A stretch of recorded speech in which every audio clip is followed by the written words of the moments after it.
Hello दोस्तों, नमस्कार। स्वागत है आप सभी का एक बार फिर से आपके यूट्यूब चैनल रानी लक्ष्मीबाई क्लासेस में। आइए क्वेश्चनों को फिर से देखते हैं एक बार।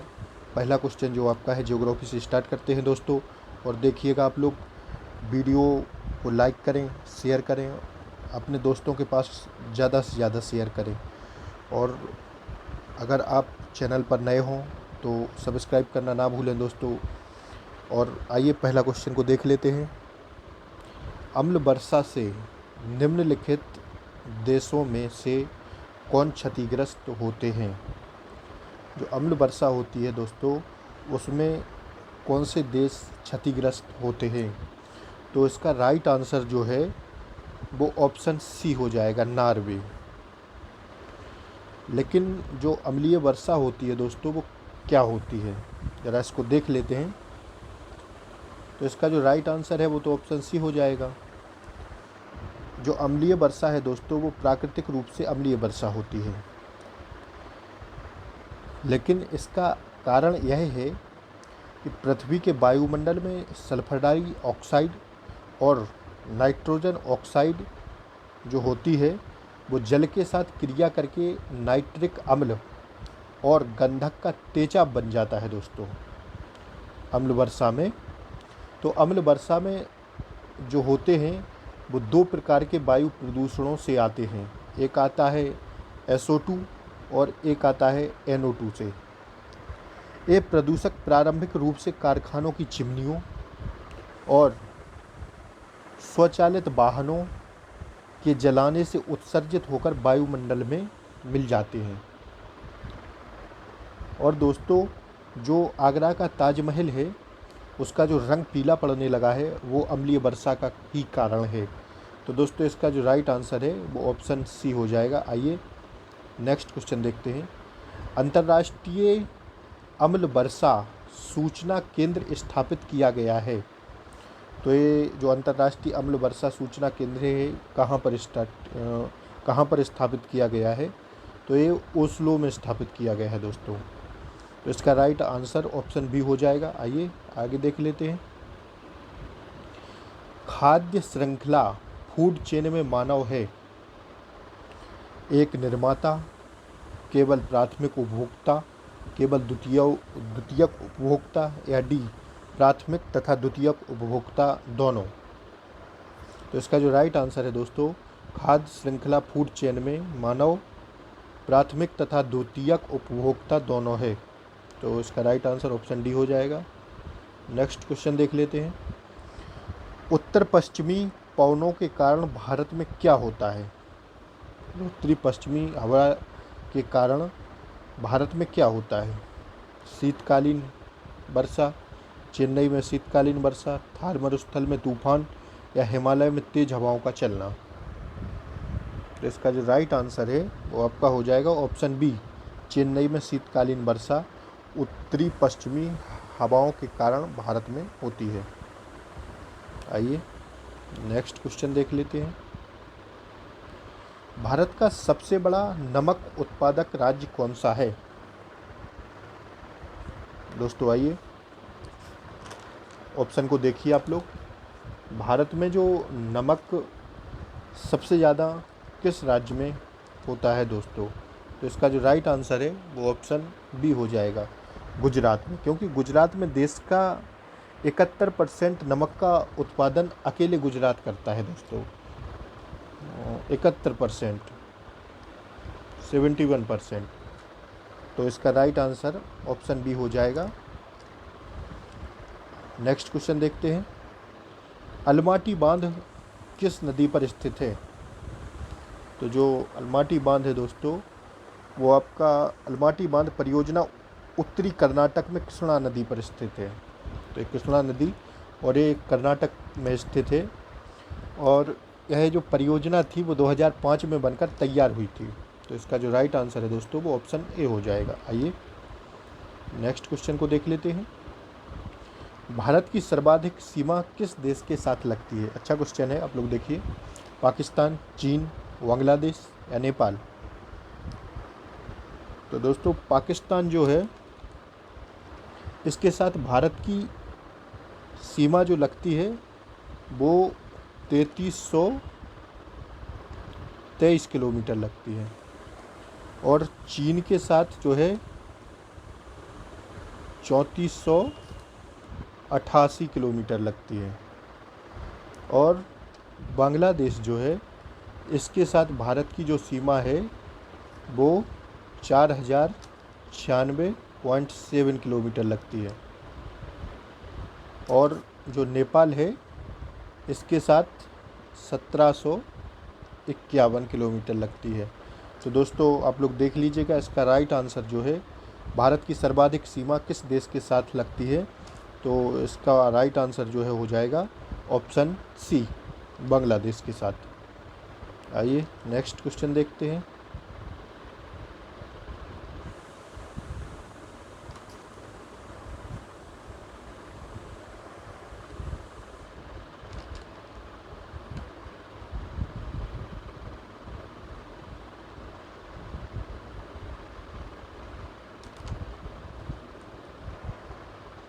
भारतीय राष्ट्रपति के वीटो का अधिकार निम्नलिखित में से किन किन का सम्मिश्रण है। जो वीटो पावर होता है, उसका अधिकार भारत के राष्ट्रपति का निम्नलिखित में से किन किन का सम्मिश्रण है। तो वीटो पावर जो है, पॉकेट वीटो और एब्सोल्यूट वीटो और सस्पेंसिव वीटो, क्वालिफाइड वीटो नहीं होगा। तो इसका राइट आंसर जो है ऑप्शन डी हो जाएगा, 1 2 3। नेक्स्ट क्वेश्चन देखते हैं।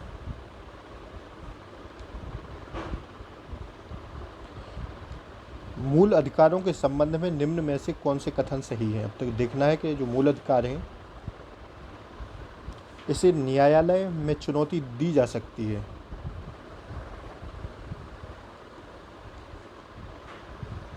नहीं दी जा सकती है दोस्तों। ये अधिकार औचित्यपूर्ण हैं। राइट है दोस्तों, सॉरी। आइए दोबारा देखते हैं। मूल अधिकारों के संबंध में निम्न में से कौन से कथन सही है। इन्हें न्यायालय में चुनौती दी जा सकती है। राइट है। ये अधिकार औचित्यपूर्ण हैं। ये दोस्तों नहीं होगा। ये अधिकार केवल भारतीय नागरिकों को ही प्राप्त हैं। ऐसा भी नहीं है। इन अधिकारों को राष्ट्रीय आपातकाल के दौरान निलंबित किया जा सकता है। एकदम राइट है दोस्तों। जो मौलिक अधिकार होते हैं, उनको राष्ट्रीय अगर आपातकाल लगता है देश में, तो इसके दौरान मूल अधिकारों को निलंबित किया जा सकता है। इनका उल्लेख संविधान के भाग 4 में है ना, गलत हो जाएगा, क्योंकि इनका उल्लेख जो है भारतीय संविधान के भाग 3 में किया गया है। तो इसका राइट आंसर जो है ऑप्शन सी हो जाएगा, 1 और 3। आइए नेक्स्ट क्वेश्चन देखते हैं। निम्नलिखित कथनों पर विचार कीजिए। राज्यसभा में धन विधेयक को या तो अस्वीकार करने या संशोधित करने की कोई शक्ति निहित नहीं है। गलत हो जाएगा। राज्यसभा अनुदानों की मांगों पर मतदान नहीं कर सकती है। सही है। राज्यसभा में वार्षिक वित्तीय विवरण पर खर्चा नहीं हो सकती। एकदम राइट है दोस्तों। तो इसका जो राइट आंसर है वो आपका ऑप्शन सी हो जाएगा, केवल 2 और 3। आइए नेक्स्ट क्वेश्चन देख लेते हैं। उद्देशिका में निम्नलिखित में से कौन सा पद इस धारणा का सर्वश्रेष्ठ वर्णन करता है कि भारत के लोगों को ऐसा व्यवहार करना चाहिए जैसे कि वे एक ही परिवार के सदस्य हैं। तो दोस्तों आप लोग देखिए, भारतीय संविधान की प्रस्तावना में भारत के लोगों को ऐसा व्यवहार करना चाहिए जैसे कि वे एक ही परिवार के सदस्य हैं। तो समता मतलब हर नागरिक को स्थिति और अवसर की क्षमता प्रदान करती है समता, जिसका अभिप्राय है समाज में किसी भी वर्ग के लिए विशेषाधिकार की अनुपस्थिति और बिना किसी भेदभाव के हर व्यक्ति को समान अवसर प्रदान करने का उपबंध इस समता में उल्लेख किया गया है इसका। तो दोस्तों जो भारत के लोगों को ऐसा व्यवहार करना चाहिए जैसे कि वे एक ही परिवार के सदस्य हों। इसका उल्लेख बंधुत्व में किया गया है। बंधुत्व का इसका जो अर्थ है वो सिर्फ बंधुत्व का अर्थ जो होता है वो एक ही है, भाईचारे की भावना। और प्रस्तावना में इसको दो तरह से सुनिश्चित किया गया है, व्यक्ति का सम्मान पहला, और जो दूसरा है देश की एकता और अखंडता। तो इसका जो राइट आंसर है वो ऑप्शन डी हो जाएगा, बंधुत्व। आइए नेक्स्ट क्वेश्चन देख लेते हैं। निम्नलिखित में से कौन सा न्यायिक आदेश उच्चतर न्यायालय एक अधीनस्थ न्यायालय को जारी करता है? जो आपका न्यायिक आदेश एक उच्चतर न्यायालय को जारी करता है, तो इसका जो राइट आंसर है वो हो जाएगा आपका प्रतिषेध। इसका जो है राइट आंसर हो जाएगा दोस्तों। नेक्स्ट क्वेश्चन देख लेते हैं। नेक्स्ट क्वेश्चन देखिए,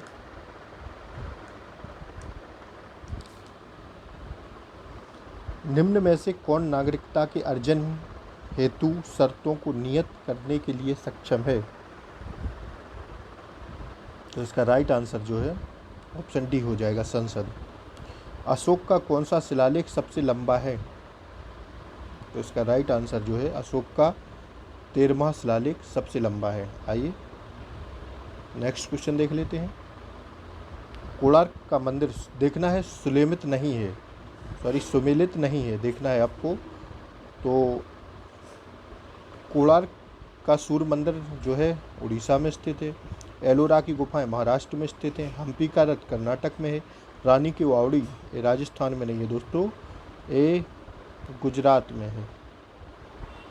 तो इसका जो राइट आंसर है ऑप्शन डी हो जाएगा, यही सुमेलित नहीं है। आइए नेक्स्ट क्वेश्चन को देखते हैं। राज्य के संबंध में उलेमा के दखल का विरोध किस सुल्तान ने किया था?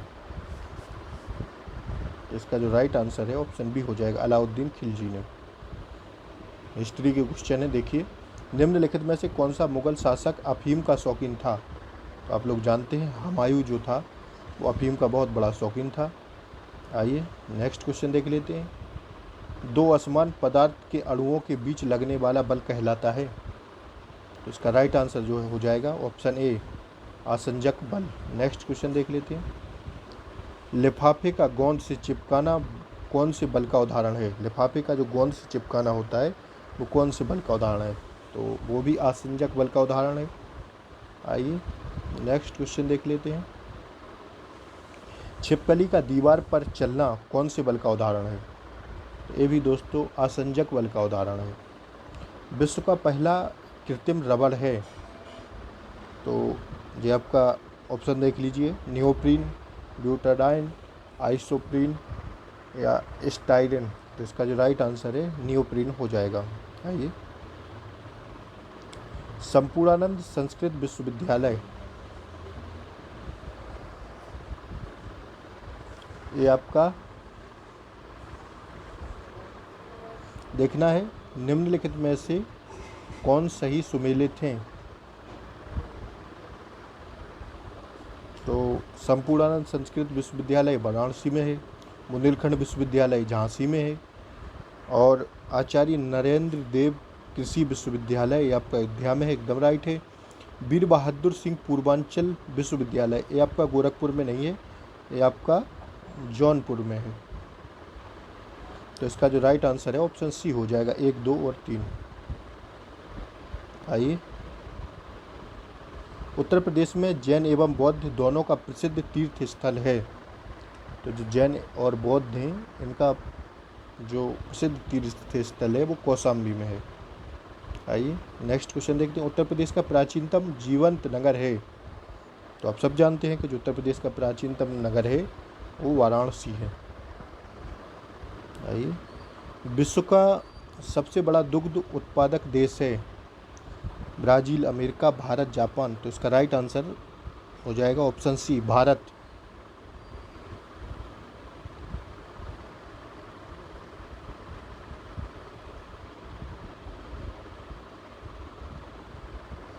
आइए नेक्स्ट क्वेश्चन देखते हैं। मूंगफली का मूल स्थान है option B, Brazil is the right answer. Brazil में सबसे ज़्यादा मूंगफली है। भारतीय रिजर्व बैंक की लेखा वर्ष की अवधि क्या है? जो भारतीय रिजर्व बैंक है उसकी लेखा की अवधि है वो कौन से वर्ष में है? तो उसका राइट आंसर हो जाएगा जुलाई से जून, ऑप्शन बी राइट आंसर। मुद्रास्फीति किस कारण होती है? तो जो मुद्रास्फीति होती है वो मुद्रा पूर्ति में जब वृद्धि होती है तो उसी के कारण होती है। तो इसका राइट आंसर ऑप्शन सी हो जाएगा। हवाला क्या है? जो हवाला है दोस्तों वो विदेशी मुद्रा का अवैध कारोबार है, हवाला। तो इसका राइट आंसर ऑप्शन ए हो जाएगा। नेक्स्ट क्वेश्चन देख लेते हैं। कंप्यूटर तंत्र के कार्य करने के लिए निम्नलिखित में से कौन सा प्रोग्राम अनिवार्य है? चालन तंत्र, सिस्टम सॉफ्टवेयर, वर्ड या एक्सेल। तो इसका जो राइट आंसर हो जाएगा वो प्रचालन तंत्र हो जाएगा। ब्रॉडबैंड इंटरनेट जोड़ को शेयरिंग की अनुमति डैश डैश डैश में होता है। ब्रॉडबैंड इंटरनेट जोड़ को शेयरिंग की अनुमति किस में होती है? तो option C is the right answer, switch. दोस्तों आज के लिए इतना ही काफ़ी, और आप लोग देखते रहिए वीडियो को, लाइक शेयर सब्सक्राइब करिए और अपने दोस्तों के पास ज़्यादा से ज़्यादा शेयर करिए दोस्तों। धन्यवाद। मिलते हैं अगले टाइम अगली वीडियो में। धन्यवाद दोस्तों।